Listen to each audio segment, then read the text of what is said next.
Hi guys, I am Vitold and I'm getting back to the 2021 S1000R after the previous video when I was comparing it to the previous generations of this brilliant but somehow wild motorcycle. Now let me go point by point on how it actually feels to ride it. BMW lists this bike as in the roadster category, which is weird for me, and I would rather call it urban. So a motorcycle for riding in the city, exactly. This is where I understand that S1000R belongs, despite its big and powerful engine. Not on the track necessarily, and this is a place reserved for the sports bikes and BMW's S1000RR. It's also not a bike for longer rides because of the lack of wind protection, obviously not for off-roading, that's pretty clear as well. So I say it is for the city streets mostly. Now this is also where most of us would use it, including myself. And the first thing, even before you even take off on the R, you will realize that BMW really cares about the experience that riders get. Equipping the S1000R with keyless access allows you to approach the bike with a key just somewhere on your person and just start the engine without inserting the key into the ignition. This is brilliant. It has been in cars for many years and it's awesome to have it on this newest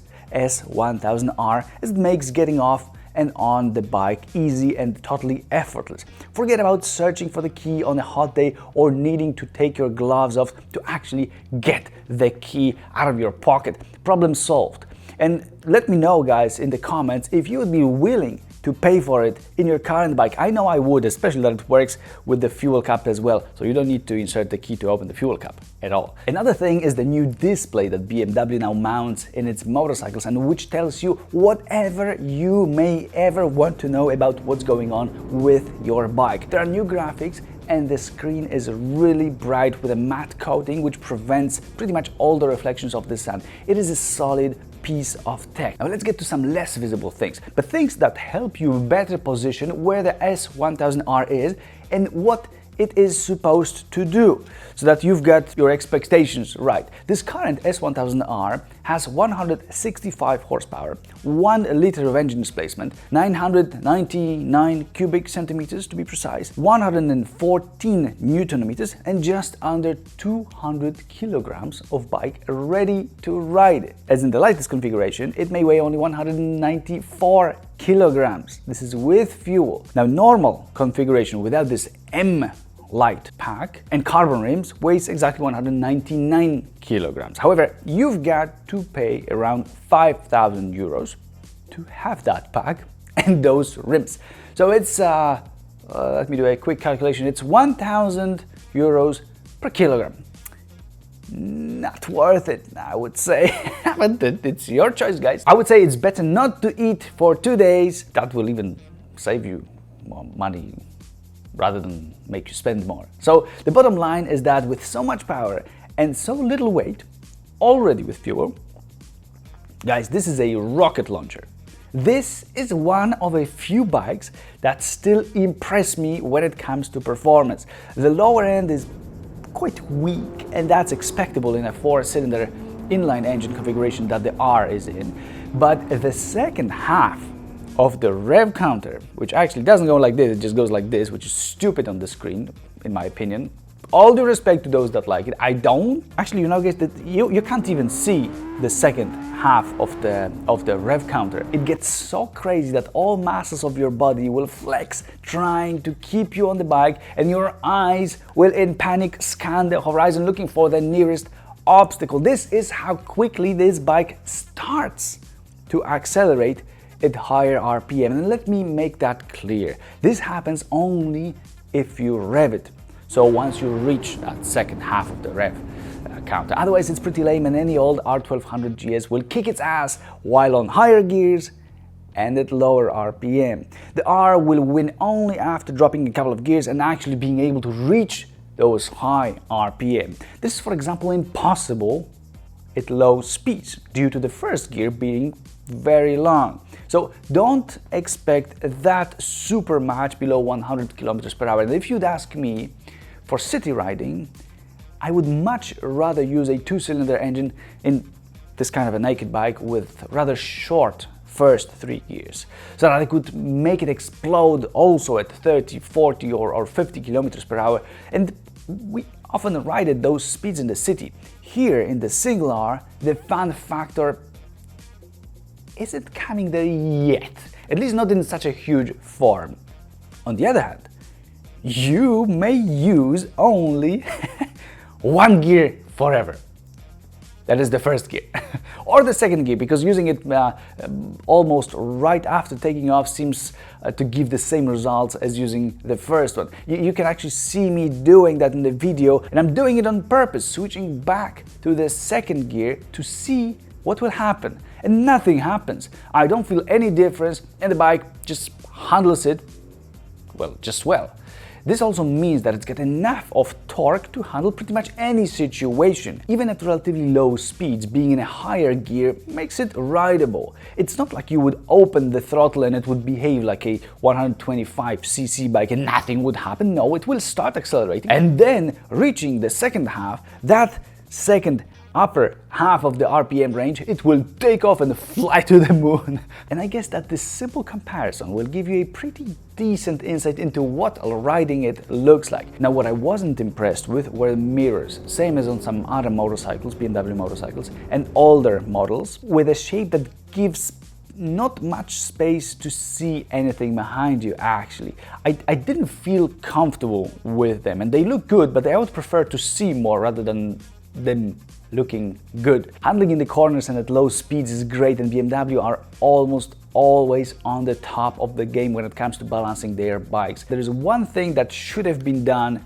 and perhaps BMW tried or claimed that they did, because there's a different handlebar, for example, but this bike still gets wobbly around 150 kilometers per hour, and when accelerating it hard at that speed. This makes the 100 to 150 kilometers zone the most enjoyable, because this is where we can start enjoying the crazy performance while still feeling safe. I don't like this behavior, and it harms my feeling of safety and control, so BMW, please do better here next time. And to be fair, it has never got to a visibly unsafe level for me, but no wonder why, as it makes accelerating further just scary. So sometimes I would just let it go and just quit accelerating. So that's not the point. I don't expect you guys to ride the S1000R, which is a naked bike, constantly outside of the city, and especially on the highways where you can reach those speeds and they are nothing unusual. There's no wind protection, obviously,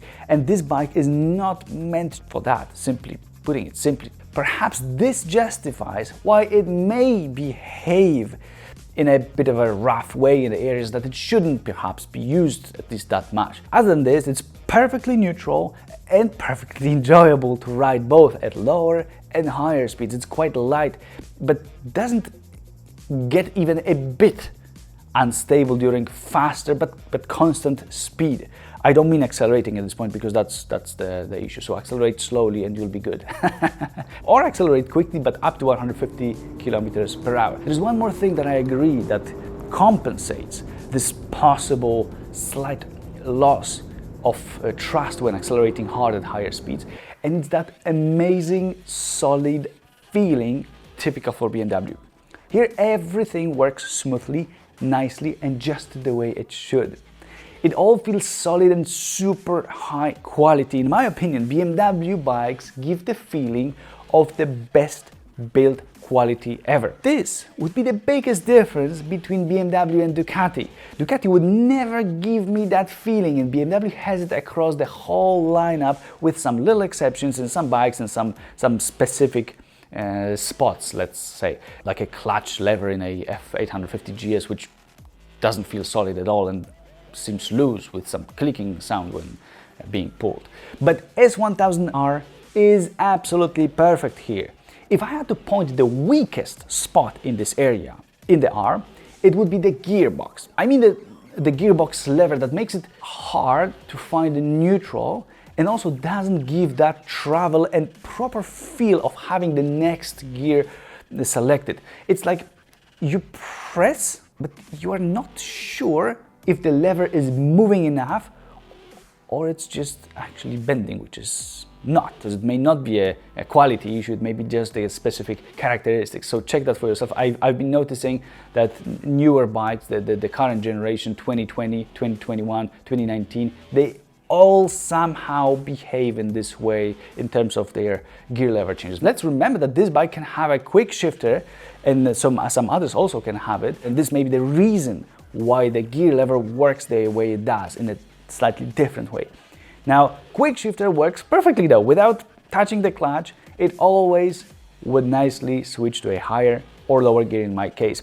I would say awesome execution by BMW, good job. There's also a heel start assistant so that the bike doesn't roll backwards when you release the brakes trying to set off up the heel. It holds the brake for a few seconds. And you can also have an adaptive front light that will shine into the direction of a curve, so it will kind of turn with the bike. And there's also dynamic pack with riding modes and adaptive suspension available for you. Not sure if I would be interested in this one myself, however. Then the seat and suspension are hard, and braking makes your wrists, hands and balls hurt. So for a Sunday quick ride, it's great. For everyday commuting, I would probably choose something more comfortable for myself, but that's my personal preference. I do like the R for what it is and for its specific purposes. But they have worked a little bit further on its electronics to make them work more precisely. This means ABS and traction control, giving you more confidence, and also some enhanced possibilities of playing with the bike. What does that mean? It means, for example, doing controlled wheelies and burning the rubber, just like in the video. Of course, you could do all that if you were a pro and you would switch off the electronics assistance, specifically the traction control. Switching traction control has always been easy, but I don't recommend doing that, as with this kind of power, it is quite easy to get overpowered by the bike and send it to the moon and yourselves to the ground. So definitely not worth it. Now you can get the best of playing without switching traction control completely off. No stoppies, sorry, because ABS cannot be switched off at all. It's not an off-road motorcycle. It cannot be done in the European Union anymore. Good news is that this is in fact not an overly expensive bike, especially comparing to some other bikes in this category. It's not cheap, but at least BMW are not going crazy unlike some other manufacturers. It can get almost as pricey once you start adding options, but at least you've got a choice. I would say it is a bike that is worth its price, and it's a BMW, so you know it's going to work and it's going to be fun.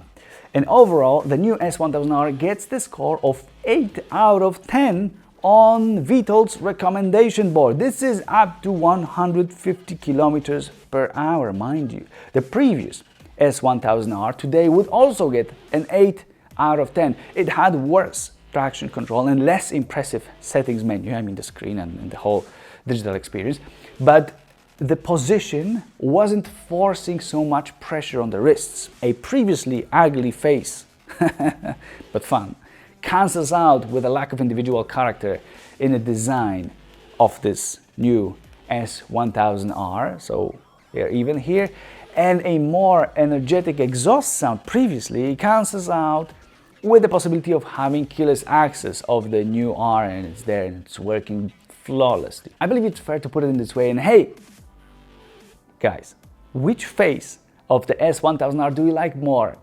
The newer or the old one? Let me know in the comments. Now, if you like this video, please give it a like and subscribe to see the upcoming one. See ya!